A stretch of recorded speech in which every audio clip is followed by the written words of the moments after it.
Bonjour à vous, être lumineux. Je suis très heureuse de vous retrouver pour ce nouveau temps de partage et j'espère que vous vous portez bien.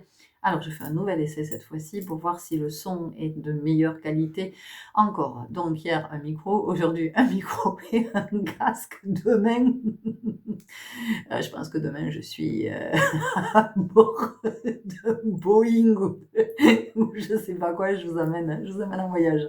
Allez, pour ce 11e partage, en ce 11 décembre, je viens vous parler de nos relations. Alors c'est très intéressant que les relations se soient invitées aujourd'hui, parce que ce 11, donc ce 1, 2 fois 1, vient nous parler quand même de l'unité en soi. Et c'est super intéressant d'aller regarder les relations, du côté de nos relations en tout cas, et de se dire: «OK, est-ce qu'il y a suffisamment d'unité en moi ou pas?» Parce qu'il est évident que plus ça va être unifié à l'intérieur, plus ça va être pacifié à l'intérieur, plus ça va être aligné, plus nos relations vont être harmonieuses. Moins c'est unifié à l'intérieur, moins ça peut être pacifique dans nos relations. Donc en fait, une invitation à regarder toutes nos relations les unes après les autres et vraiment de scanner et d'être dans la plus grande honnêteté par rapport à ces relations. Essayer de ne pas se mentir, essayer de ne pas se raconter d'histoire pour pouvoir ajuster s'il est nécessaire d'ajuster et pour pouvoir aussi peut-être sortir de certaines relations si on estime que le moment est venu de quitter ces relations ou ce mode relationnel peut-être. Alors ce qui est quand même très intéressant, c'est que quand on va chercher étymologiquement du côté de la relation, c'est narrer, conter, vous voyez? C'est intéressant parce que c'est un lien avec la communication, beaucoup plus que dans le fait de la relation, de ce que nous, on peut mettre dans une relation. Donc déjà, dans la relation, on nous parle de communication. Donc ça veut dire de qu'est-ce que je mets en commun avec cette personne? Et vous allez observer que dans chacune de vos relations, quelles qu'elles soient, vos relations familiales avec vos enfants peut-être, relations avec votre compagnon, votre compagne, relations avec vos amis, relations avec vos collègues, relations avec votre frère, votre sœur, relations avec, j'en sais rien, un associé, peu importe, peu importe. Mais en tout cas, ça va être d'observer ce que vous partagez dans chacune de ces relations. De qu'est-ce que vous mettez dans chacune de ces relations et de comment vous êtes dans chacune de ces relations. Parce que vous allez vous rendre compte que très possiblement, vous n'êtes pas au même endroit dans chaque relation. Vous n'êtes pas dans la même, j'allais dire dans la même apparence. C'est-à-dire que c'est peut-être pas le même personnage qui intervient dans chacune de ces relations. Et donc là, aujourd'hui, on nous invite à regarder toutes nos relations et à nous demander: est-ce que ces relations sont harmonieuses? Est-ce que je suis OK avec ces relations? Est-ce que je suis bien dans cette relation? Est-ce que j'ai envie de continuer à nourrir cette relation? Est-ce que j'ai envie de continuer à la nourrir de la même façon? Voilà, et c'est vraiment de regarder ça, heu et peut-être de voir apparaître quelque chose qu'on n'avait pas vu jusqu'à maintenant.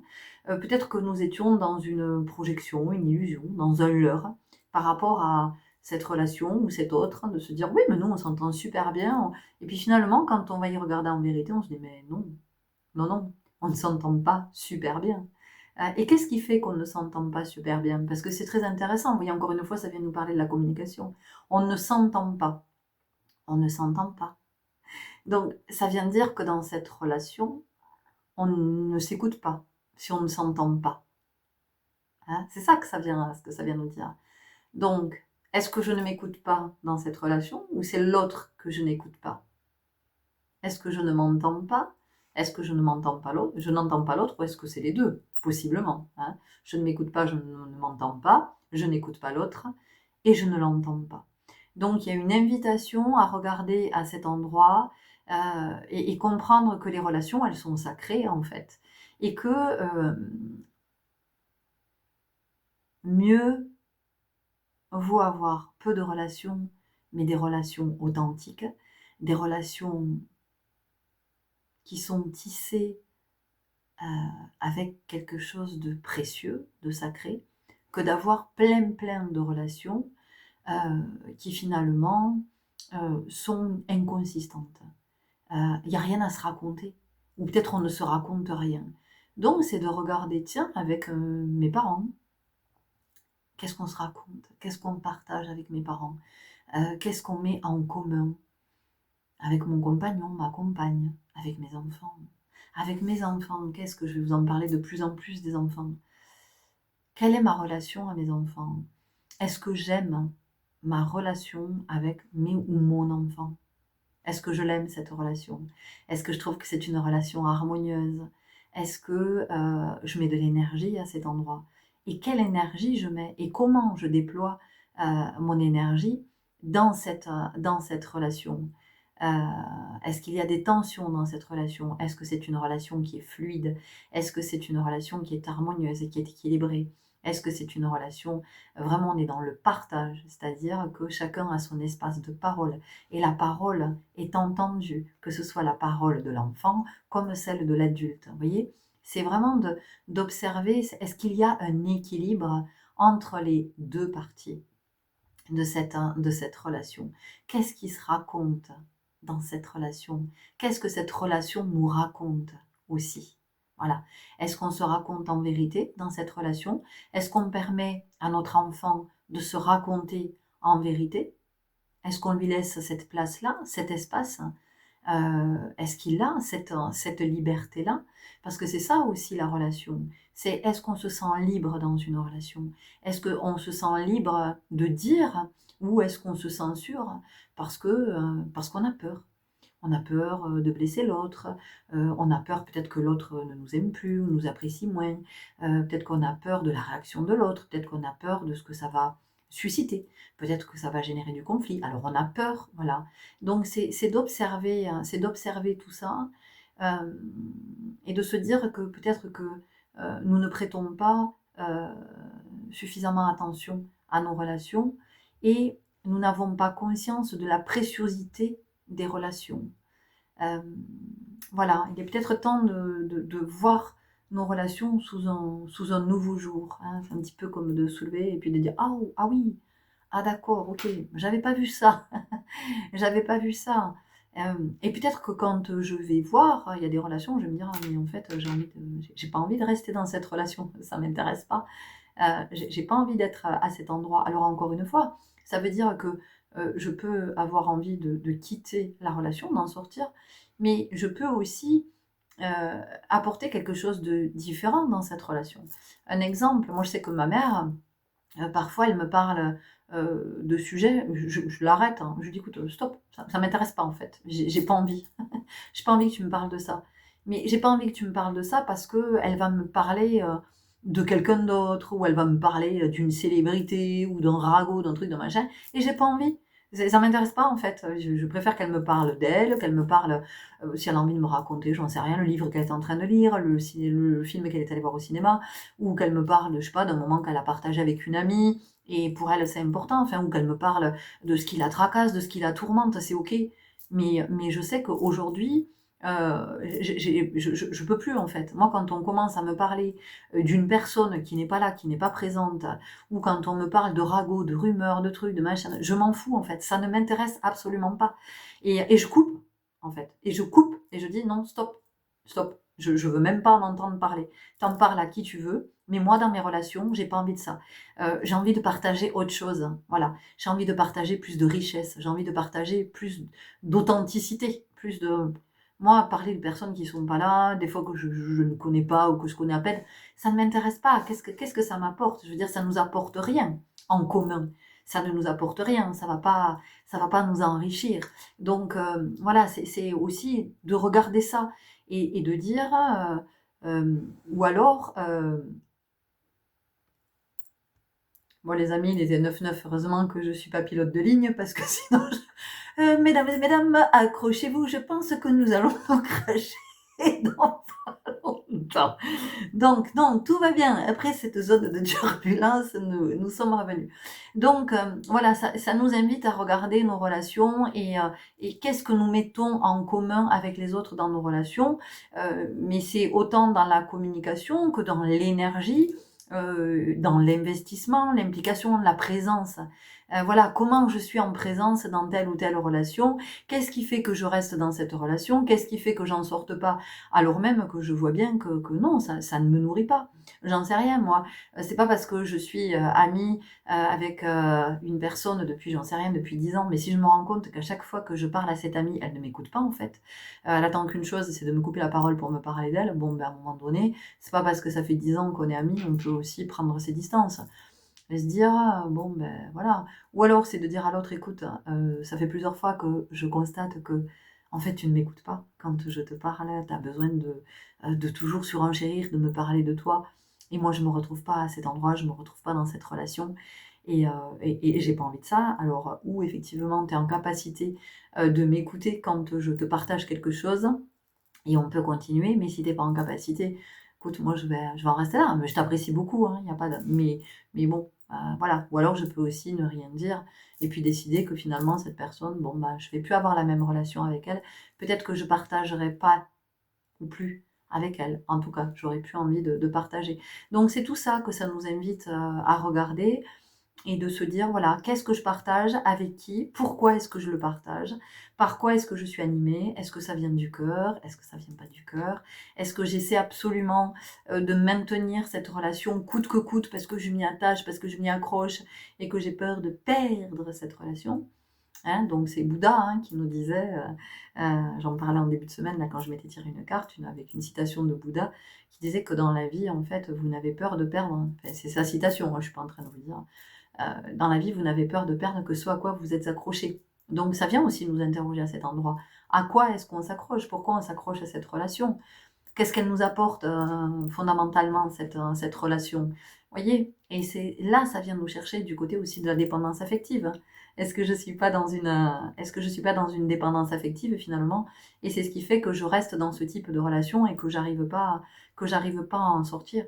Donc la relation, c'est la relation avec tous ces autres, mais c'est aussi la relation que l'on a à soi, avec soi. Alors est-ce que je suis en relation avec mon petit moi? Est-ce que je suis en relation, avec le divin? En moi? Est-ce que j'ai commencé à établir cette connexion? Est-ce que je sens cette présence ou non, je ne la sens pas? Et tout est OK en fait. C'est juste de pouvoir observer ça et de se dire: «Ben non, moi quand elle parle de présence, quand elle parle du divin, mais ça me parle pas en fait, je comprends pas, je sais pas de quoi elle parle». Bon, bah, c'est OK en fait, c'est que juste vous êtes pas à cet endroit, vous n'y êtes pas pour le moment.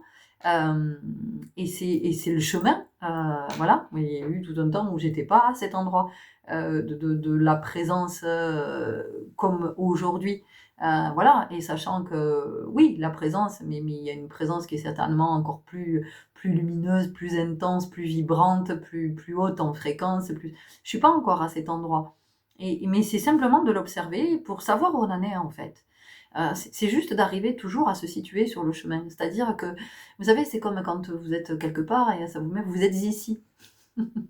Et c'est à partir de ce «vous êtes ici», ben, que vous pouvez, vous repérer, hein, que vous pouvez vous repérer et que vous pouvez vous déplacer à partir de «vous êtes ici».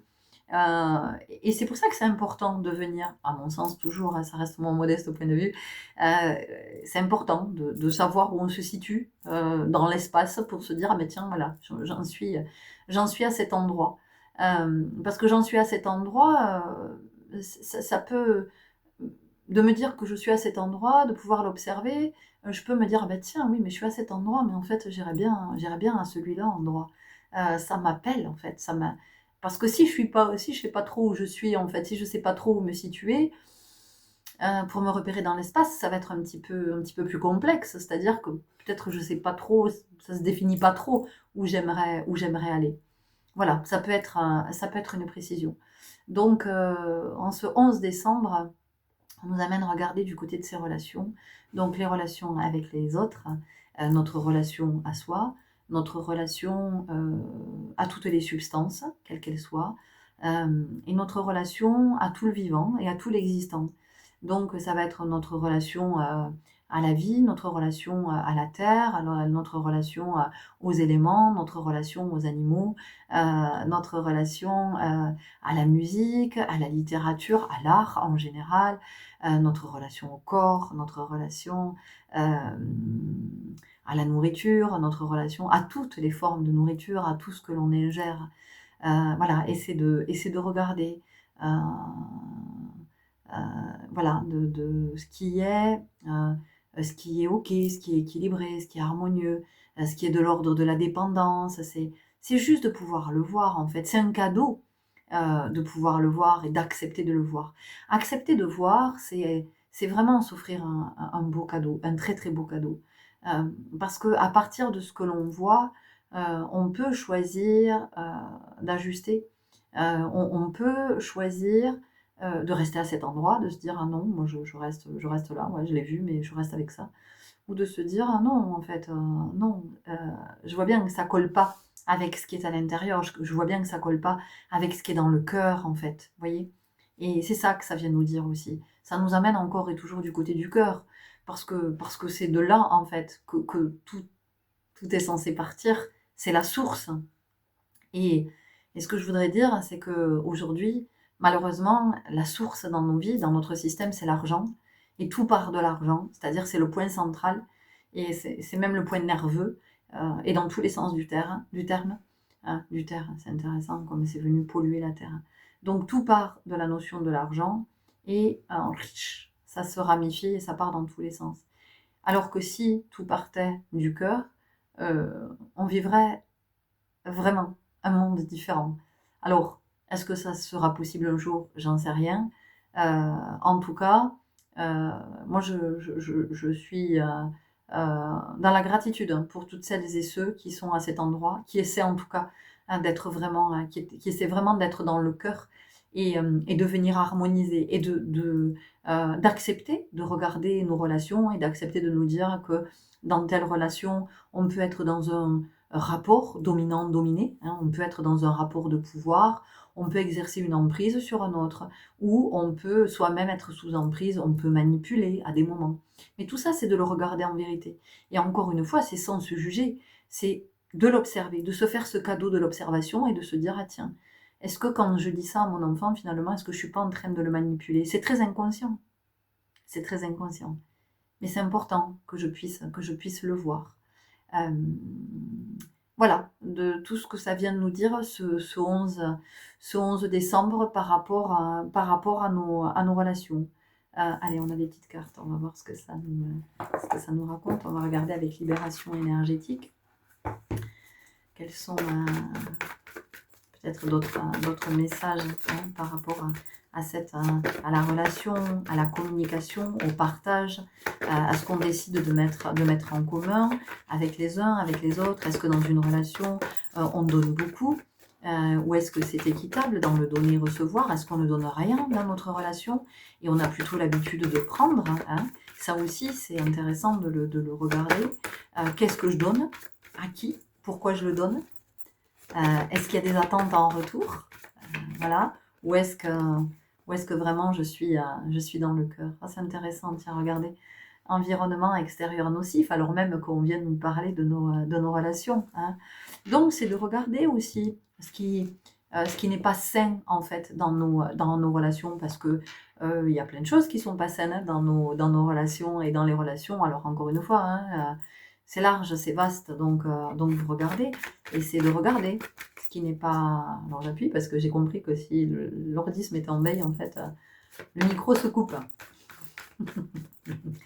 Donc, voilà, c'est de regarder ce qui n'est pas sain dans une relation, parce que c'est pas aligné, parce que ça vient de l'ego, ça vient pas du divin en soi, ça vient pas de la part la plus évoluée de nous, hein, ça vient pas de la meilleure part. Mais la meilleure part, encore une fois, c'est la part qui est dans l'amour, c'est la part qui est dans le cœur. C'est pas la meilleure part, dans le sens de la performance, la compétitivité, être le premier, ça n'a rien à voir avec ça. Là, on est vraiment à côté de la plaque, hein, quand on est à cet endroit, quand on est dans cette dynamique. Alors là, pour le coup, on est bien, bien dans l'ego. Et donc, tout ce qu'on vient partager avec les autres, ben, c'est que de l'ego. Donc, c'est que du souffrance, c'est que du, vous voyez? On nous parle de maladies physiques. Voilà, mais parce que peut-être qu'il y a des relations aussi qui sont malades. Hein. Quand je vous disais qu'il y avait peut-être des relations qui n'étaient pas saines, c'était de regarder ce qui n'était pas sain dans la relation. Et là, effectivement, bah, c'est de regarder qu'est-ce qui est malade, quelle est la relation qui est malade. Je peux avoir une relation toxique aussi avec certaines personnes. Qu'est-ce qui fait que ma relation avec cette personne n'est pas en bonne santé? On peut avoir une relation à nos enfants, oui, j'en reviens encore à eux, qui n'est pas en bonne santé, parce qu'on n'arrive pas à communiquer avec nos enfants, parce que c'est le conflit tout le temps, parce qu'on est tout le temps en train de s'engueuler, parce qu'on ne se comprend pas, parce que... Mais est-ce qu'on s'écoute seulement? Vous savez, les enfants, ils ont souvent le sentiment de ne pas être écoutés. Et ça, je crois qu'en tant que parent, c'est un vrai job que d'être à cette place-là. Accepter d'écouter son enfant, de se dire, OK, je pose tout ce que je suis en train de faire, hein, voilà, et maintenant je t'écoute. C'est-à-dire que si je suis pas disponible, si là je peux pas, vraiment pas, poser ce que je suis en train de faire, parce que j'ai commencé quelque chose où je suis déjà en conversation avec quelqu'un, ou parce que je suis en train de travailler peut-être depuis la maison ou quoi, caisse, je dis à mon enfant, je termine ce que je suis en train de faire, et dès que je suis disponible, je le suis pour toi. Mais ça veut dire que quand je suis disponible pour mon enfant, je pose le téléphone, je pose tout, et vraiment je suis en présence. Et j'écoute avec attention ce que mon enfant a à me dire. À partir de là, je vous assure que la relation à nos enfants évolue. Et elle évolue de façon considérable. Quand il y a du conflit avec un enfant, c'est que l'enfant ne se sent ni écouté, ni entendu. C'est pas un jugement, c'est une expérience en tant que parent. Voilà, j'apprends la parentalité et je remercie mon fils de me mener, de me guider vers ce que j'appelle moi la parentalité juste. C'est-à-dire qu'il il y a l'espace pour la parole, il y a l'espace pour s'exprimer librement, sans avoir à se censurer, sans avoir peur de se faire engueuler, sans avoir peur d'être puni au moindre truc qu'on dit, sans avoir de pouvoir s'exprimer en liberté. Et ça, pour moi aussi, en tant que parent, c'est un cadeau à faire à nos enfants, c'est d'apprendre à ne pas les juger. C'est-à-dire, tu peux tout me dire, je ne te jugerai pas. Je ne te jugerai pas, quoi que tu me dises. Mais je vous assure que quand vous dites ça à un enfant, l'enfant, il vient vous raconter, il vient vous partager, parce que vous avez compris que l'enfant, il est en apprentissage et qu'il a besoin de passer par ses expériences pour apprendre. L'enfant, il ne fait pas pour vous tester, enfin en tout cas c'est mon point de vue, hein, voilà, ça n'est que mon modeste point de vue. Alors peut-être que ça va faire hérisser le poil de certains parents, peut-être de psychologues, peut-être de pédopsychiatres, peut-être je sais pas de tout ça. De mon point de vue, effectivement, pour moi, l'enfant ne teste pas. L'enfant fait ses expériences, il découvre, il est avec ses croyances, il est avec ses représentations, voilà, il fait des expériences parce qu'il croit que. Et ensuite, et quand il vient vous parler de cette expérience, qu'il vous dit, tu sais maman, voilà, j'ai fait ça, je crois que c'est pas bien ce que j'ai fait, hein. Je crois que c'est pas bien parce qu'il a fait l'expérience et qu'il s'est rendu compte que eh ben, peut-être ça donnait pas ce que lui il avait espéré, mais il avait besoin de faire l'expérience pour comprendre. Comme nous avons besoin de faire nos expériences pour comprendre. Vous voyez, c'est pour ça que la relation, hein, c'est fondamental. C'est qu'est-ce qu'on met en commun et qu'est-ce que je me permets à mon enfant, à mes enfants, de partager avec moi, de mettre en commun avec moi. Il est évident que si, moi j'ai un fils qui est passionné de vélo, de descente et de moto, et si à chaque fois que lui vient me parler de vélo et de moto, je suis pas dispo, mais au bout d'un moment, il va se fermer, il va plus me parler de rien, mon fils. Il va plus rien me partager parce qu'il va se dire, mais ma mère, elle s'en fout de moi, en fait. Elle m'écoute pas, elle me calcule pas. Moi, ma mère, elle va juste venir me parler de l'école, des devoirs, des interros, des notes, d'être d'écouter, vous voyez? Donc, c'est de se rendre disponible à ça et de se dire aussi que quand un enfant nous partage ses passions, c'est un cadeau qu'il nous fait. Voilà. Et donc, c'est comment on s'intéresse. Moi, au début, la moto, j'y connaissais pas grand-chose. Le vélo de descente, j'y connaissais pas grand-chose. Et puis maintenant, je souris parce que je me rends compte que tiens, ça me parle. Des fois, je tombe sur une vidéo, je me dis, ah, tiens, ça, je connais. Et oui, parce qu'il m'a expliqué. Et que finalement, maintenant, je trouve ça très intéressant qu'il puisse me partager tout ça. Ça m'enrichit.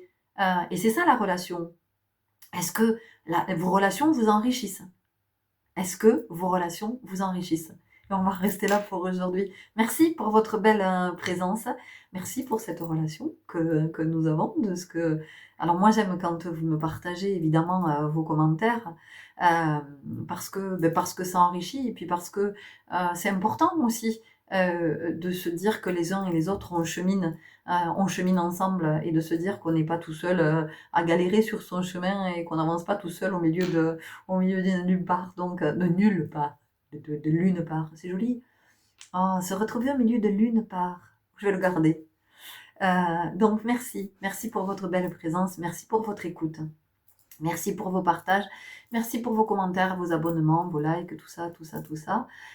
Et puis peut-être à demain si vous avez envie d'être présent à nouveau pour ce 12e partage. Au revoir.